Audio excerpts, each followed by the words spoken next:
de Villiers de l'Isle-Adam, extrait de son recueil Contes cruels, Véra. L'amour est plus fort que la mort, a dit Salomon. Oui, son mystérieux pouvoir est illimité. C'était à la tombée d'un soir d'automne en ces dernières années à Paris. Vers le sombre faubourg Saint-Germain, des voitures allumées déjà roulaient, attardées après l'heure du bois. L'une d'elles s'arrêta devant le portail d'un vaste hôtel seigneurial entouré de jardins séculaires. Le cintre était surmonté de l'écusson de pierre, aux armes de l'antique famille des comtes d'Atholl, savoir d'azur, à l'étoile abîmée d'argent, avec la devise Pallida Victrix, sous la couronne retroussée d'hermine au bonnet princier. Les lourds battants s'écartèrent. Un homme de 30 à 35 ans, en deuil, au visage mortellement pâle, descendit. Sur le perron, de taciturnes serviteurs élevaient des flambeaux. Sans les voir, il gravit les marches et entra. C'était le comte d'Atholl. Chancelant, il monta les blancs escaliers qui conduisaient à cette chambre où le matin même il avait couché dans un cercueil de velours et enveloppé de violettes, en des flots de batiste, sa dame de volupté. Sa pâlissante épousée, Véra, son désespoir.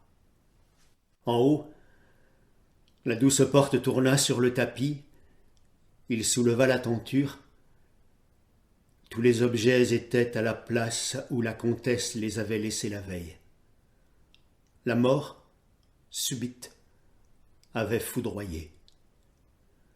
La nuit dernière, sa bien-aimée s'était évanouie en des joies si profondes, s'était perdue en de si exquises étreintes que son cœur, brisé de délices, avait défailli. Ses lèvres s'étaient brusquement mouillées d'une pourpre mortelle.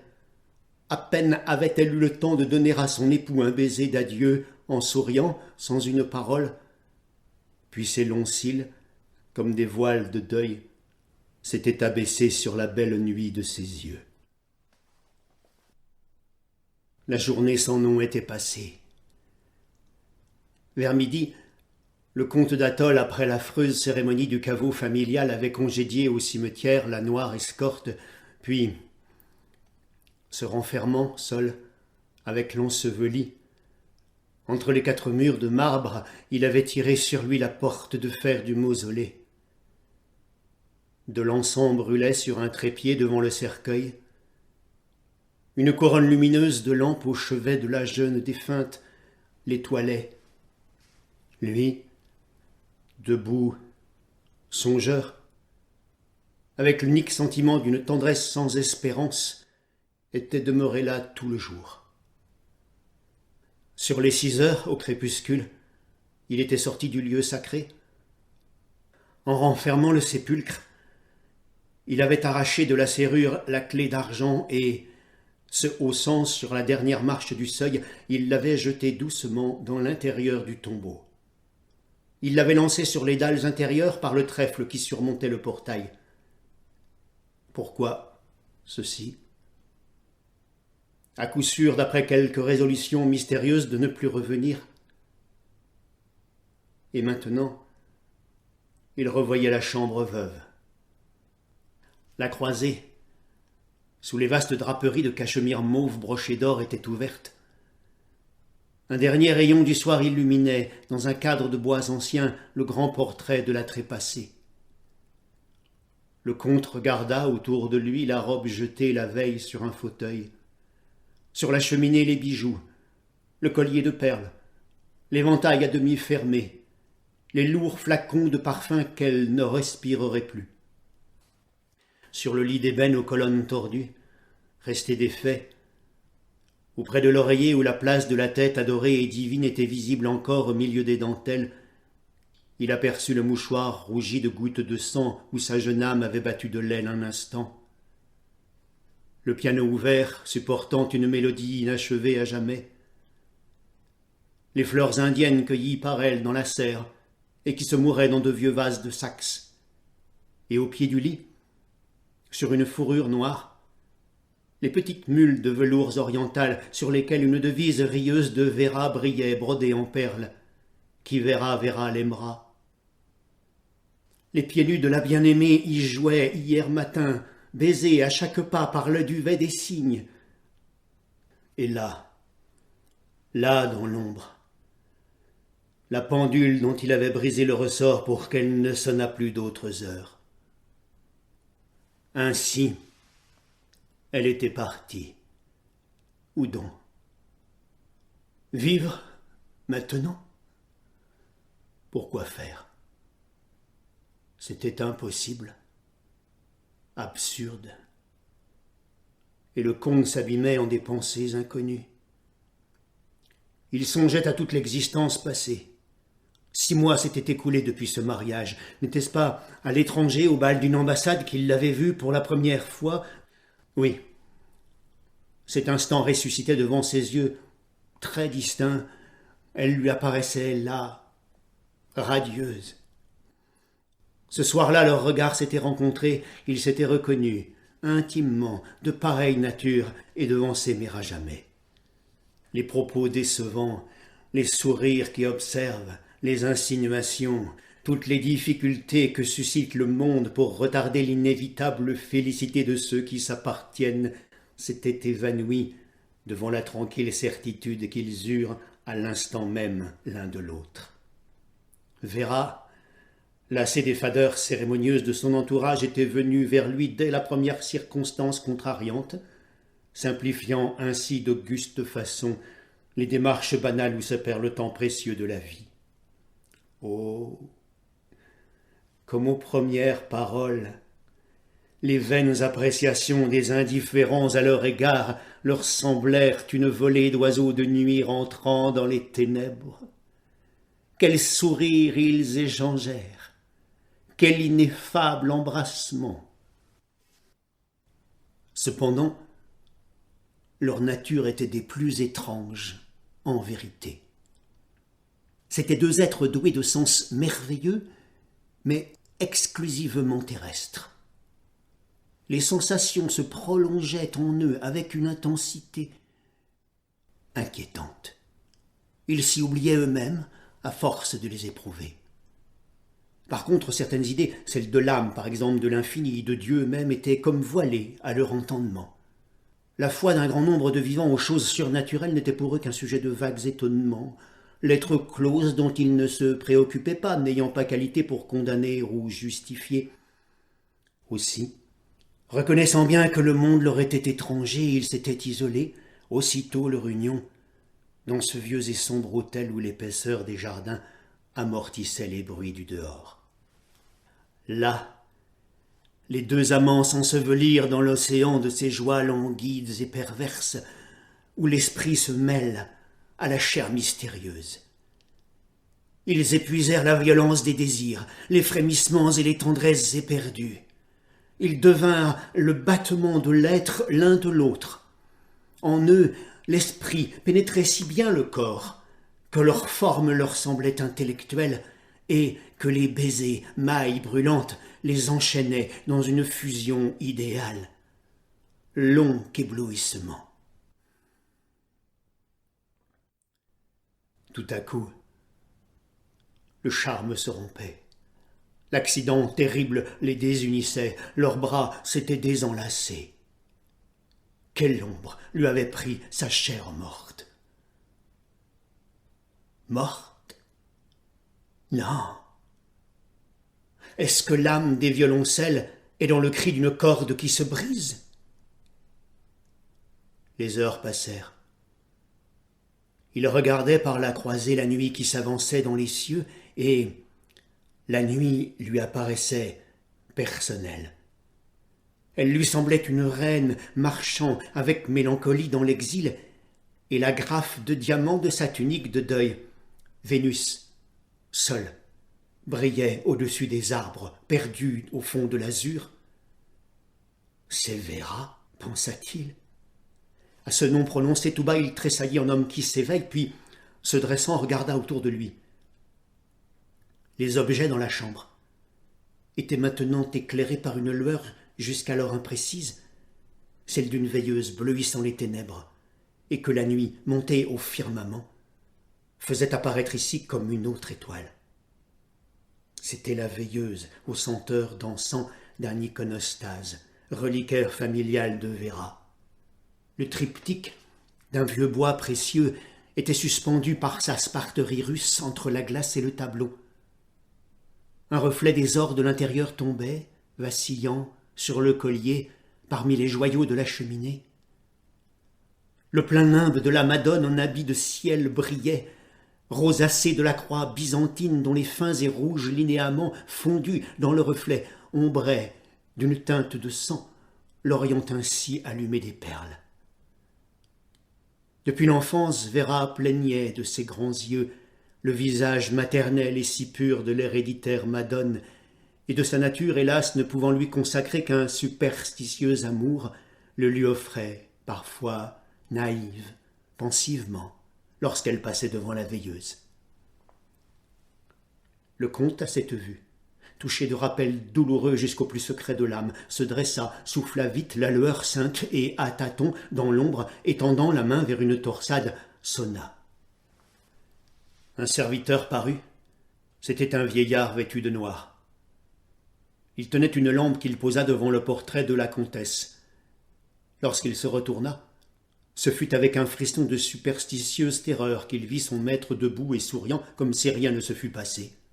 « Raymond, dit tranquillement le comte, ce soir nous sommes accablés de fatigue la comtesse et moi, tu serviras le souper vers 10 heures. À propos, nous avons résolu de nous isoler davantage ici dès demain. Aucun de mes serviteurs, hors toi, ne doit passer la nuit dans l'hôtel, tu leur remettras les gages de 3 années et qu'ils se retirent. Puis, tu fermeras la barre du portail, tu allumeras les flambeaux en bas dans la salle à manger, tu nous suffiras. Nous ne recevrons personne à l'avenir. » Le vieillard tremblait et le regardait attentivement. Le comte alluma un cigare et descendit au jardin. Le serviteur pensa d'abord que la douleur, trop lourde, trop désespérée, avait égaré l'esprit de son maître. Il le connaissait depuis l'enfance. Il comprit à l'instant que le heurt d'un réveil trop soudain pouvait être fatal à ce somnambule. Son devoir, d'abord, était le respect d'un tel secret. Il baissa la tête. Une complicité dévouée à ce religieux rêve. Obéir, continuer de les servir sans tenir compte de la mort. Quelle étrange idée! Tiendrait-elle une nuit? Demain, hélas, ah, qui savait? Peut-être. Projet sacré, après tout. De quel droit réfléchissait-il? Il sortit de la chambre, exécuta les ordres à la lettre et le soir même, l'insolite existence commença. Il s'agissait de créer un mirage terrible. La gêne des premiers jours s'effaça vite. Raymond, d'abord avec stupeur, puis par une sorte de déférence et de tendresse, s'était ingénié si bien à être naturel que 3 semaines ne s'étaient pas écoulées qu'il se sentit par moments presque dupe lui-même de sa bonne volonté. L'arrière-pensée pâlissait. Parfois, éprouvant une sorte de vertige, il eut besoin de se dire que la comtesse était positivement défunte. Il se prenait à ce jeu funèbre et oubliait à chaque instant la réalité. Bientôt il lui fallut plus d'une réflexion pour se convaincre et se ressaisir. Il vit bien qu'il finirait par s'abandonner tout entier au magnétisme effrayant dont le comte pénétrait peu à peu l'atmosphère autour d'eux. Il avait peur. Une peur indécise, douce. D'athol, en effet, vivait absolument dans l'inconscience de la mort de sa bien-aimée. Il ne pouvait que la trouver toujours présente, tant la forme de la jeune femme était mêlée à la sienne. Tantôt sur un banc du jardin, les jours de soleil, il lisait à haute voix les poésies qu'elle aimait. Tantôt le soir, auprès du feu, les 2 tasses de thé sur un guéridon, il causait avec l'illusion souriante, assise à ses yeux sur l'autre fauteuil. Les jours, les nuits, les semaines s'envolèrent. Ni l'un ni l'autre ne savaient ce qu'ils accomplissaient, et des phénomènes singuliers se passaient maintenant, où il devenait difficile de distinguer le point où l'imaginaire et le réel étaient identiques. Une présence flottait dans l'air. Une forme s'efforçait de transparaître, de se tramer sur l'espace devenu indéfinissable. D'athol vivait double, en illuminé. Un visage doux et pâle entrevu comme l'éclair entre deux clins d'yeux, un faible accord frappé au piano tout à coup, un baiser qui lui fermait la bouche au moment où il allait parler, des affinités de pensée féminine qui s'éveillaient en lui en réponse à ce qu'il disait, un dédoublement de lui-même tel qu'il sentait, comme en un brouillard fluide, le parfum vertigineusement doux de sa bien-aimée auprès de lui. Et la nuit, entre la veille et le sommeil, des paroles entendues très bas. Tout l'avertissait. C'était une négation de la mort élevée enfin à une puissance inconnue. Une fois, D'athol la sentit et la vit si bien auprès de lui qu'il la prit dans ses bras, mais ce mouvement la dissipa. « Enfant !» murmura-t-il en souriant, et il se rendormit comme un amant boudé par sa maîtresse rieuse et ensommeillée. Le jour de sa fête, il plaça par plaisanterie une immortelle dans le bouquet qu'il jeta sur l'oreiller de Véra, « puisqu'elle se croit morte, dit-il. » Grâce à la profonde et toute-puissante volonté de M. d'Athol qui, à force d'amour, forgeait la vie et la présence de sa femme dans l'hôtel solitaire, cette existence avait fini par devenir d'un charme sombre et persuadeur. Raymond lui-même n'éprouvait plus aucune épouvante, s'étant graduellement habitué à ces impressions. Une robe de velours noir aperçue au détour d'une allée, une voix rieuse qui l'appelait dans le salon, un coup de sonnette le matin à son réveil comme autrefois, tout cela lui était devenu familier. On eût dit que la morte jouait à l'invisible, comme une enfant. Elle se sentait aimée, tellement. C'était bien naturel. Une année s'était écoulée. Le soir de l'anniversaire, le comte, assis auprès du feu dans la chambre de Véra, venait de lui lire un fabliau florentin, Callimaque. Il ferma le livre, puis, en se servant du thé, « Douchka, dit-il, te souviens-tu de la vallée des Roses, des bords de la Lanne, du château des 4 tours? Cette histoire te les a rappelés, n'est-ce pas ?» Il se leva et, dans la glace bleuâtre, il se vit plus pâle qu'à l'ordinaire. Il prit un bracelet de perles dans une coupe et regarda les perles attentivement. Véra ne les avait-elle pas ôtées de son bras tout à l'heure avant de se dévêtir? Les perles étaient encore tièdes et leur orient plus adouci, comme par la chaleur de sa chair. Et l'opale de ce collier sibérien qui aimait aussi le beau sein de Véra, jusqu'à pâlir maladivement dans son treillis d'or lorsque la jeune femme l'oubliait pendant quelque temps. Autrefois la comtesse aimait pour cela cette pierrerie fidèle. Ce soir, l'opale brillait comme si elle venait d'être quittée, et comme si le magnétisme exquis de la belle morte la pénétrait encore.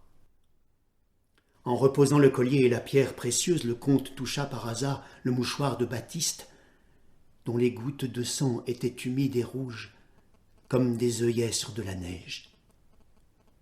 Là, sur le piano, qui donc avait tourné la page finale de la mélodie d'autrefois? Quoi? La veilleuse sacrée s'était rallumée dans le reliquaire. Oui, sa flamme dorée éclairait mystiquement le visage aux yeux fermés de la Madone.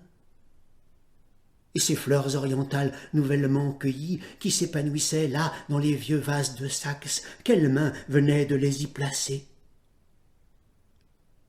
La chambre semblait joyeuse et douée de vie d'une façon plus significative et plus intense que d'habitude, mais rien ne pouvait surprendre le comte.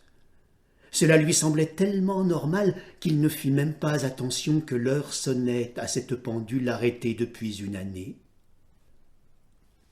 Ce soir-là, cependant, on lui dit que, du fond des ténèbres, la comtesse Véra s'efforçait adorablement de revenir dans cette chambre tout embaumée d'elle.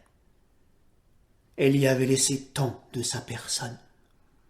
Tout ce qui avait constitué son existence l'y attirait.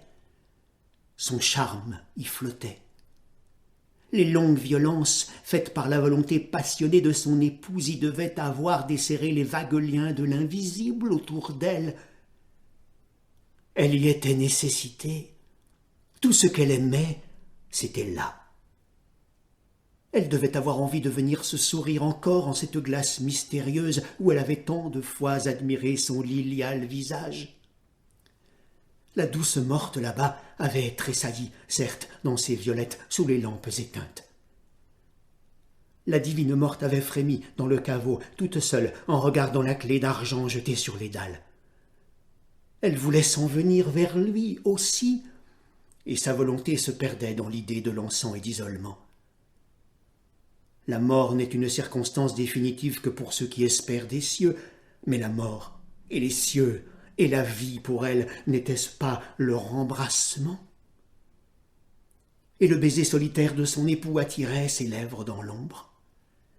Et le son passé des mélodies, les paroles enivrées de jadis, les étoffes qui couvraient son corps et en gardaient le parfum, ces pierreries magiques qui la voulaient dans leur obscure sympathie, et surtout l'immense et absolue impression de sa présence, opinion partagée à la fin par les choses elles-mêmes. Tout l'appelait là, l'attirait là depuis si longtemps et si insensiblement que, guéri enfin de la dormante mort, il ne manquait plus qu'elle seule. Ah, les idées sont des êtres vivants. Le comte avait creusé dans l'air la forme de son amour, et il fallait bien que ce vide fût comblé par le seul être qui lui était homogène, autrement l'univers aurait croulé. L'impression passa en ce moment définitive, simple, absolue, qu'elle devait être là, dans la chambre. Il en était aussi tranquillement certain que de sa propre existence, et toutes les choses autour de lui étaient saturées de cette conviction. On l'y voyait. Et comme il ne manquait plus que Véra elle-même, tangible, extérieure, il fallut bien qu'elle s'y trouvât et que le grand songe de la vie et de la mort entr'ouvrît un moment ses portes infinies. Le chemin de résurrection était envoyé par la foi jusqu'à elle. Un frais éclat de rire musical éclaira de sa joie le lit nuptial. Le comte se retourna, et là, devant ses yeux, faite de volonté et de souvenirs, accoudée, fluide, sur l'oreiller de dentelle, sa main soutenant ses lourds cheveux noirs, sa bouche délicieusement entr'ouverte en un sourire tout emparadisé de volupté, belle à en mourir, enfin. La comtesse Véra le regardait un peu endormie encore. « Roger » dit-elle d'une voix lointaine. Il vint auprès d'elle. Leurs lèvres s'unirent dans une joie divine, oublieuse, immortelle. Et ils s'aperçurent alors qu'il n'était réellement qu'un seul être. Les heures effleurèrent d'un vol étranger cette extase où se mêlaient pour la première fois la terre et le ciel. Tout à coup, le comte d'Athol tressaillit comme frappé d'une réminiscence fatale. « Ah, maintenant, je me rappelle, dit-il. Qu'ai-je donc? Mais tu es morte ?» À l'instant même, à cette parole, la mystique veilleuse de l'iconostase s'éteignit. Le pâle petit jour du matin d'un matin banal, grisâtre et pluvieux, filtra dans la chambre par les interstices des rideaux. Les bougies blêmirent et s'éteignirent, laissant fumer âcrement leurs mèches rouges. Le feu disparut sous une couche de cendres tièdes. Les fleurs se fanèrent et se desséchèrent en quelques moments. Le balancier de la pendule reprit graduellement son immobilité. La certitude de tous les objets s'envola subitement. L'opale, morte, ne brillait plus. Les taches de sang s'étaient fanées aussi sur la batiste auprès d'elle. Et s'effaçant entre les bras désespérés qui voulaient en vain l'étreindre encore, l'ardente et blanche vision rentra dans l'air et s'y perdit. Un faible soupir d'adieu distinct, lointain, parvint jusqu'à l'âme de Roger. Le comte se dressa. Il venait de s'apercevoir qu'il était seul. Son rêve venait de se dissoudre d'un seul coup. Il avait brisé le magnétique fil de sa trame radieuse avec une seule parole. L'atmosphère était maintenant celle des défunts. Comme ces larmes de verre, agrégées illogiquement et cependant si solides qu'un coup de maillet sur leur partie épaisse ne les briserait pas, mais qui tombent en une subite et impalpable poussière si l'on en casse l'extrémité plus fine que la pointe d'une aiguille, tout s'était évanoui. « Oh » murmura-t-il, « c'est donc fini. Perdue, toute seule. Quelle est la route maintenant pour parvenir jusqu'à toi? Indique-moi le chemin qui peut me conduire vers toi. » Soudain, comme une réponse, un objet brillant tomba du lit nuptial sur la noire fourrure avec un bruit métallique. Un rayon de l'affreux jour terrestre l'éclaira. L'abandonné se baissa, le saisit, et un sourire sublime illumina son visage en reconnaissant cet objet. C'était la clé du tombeau.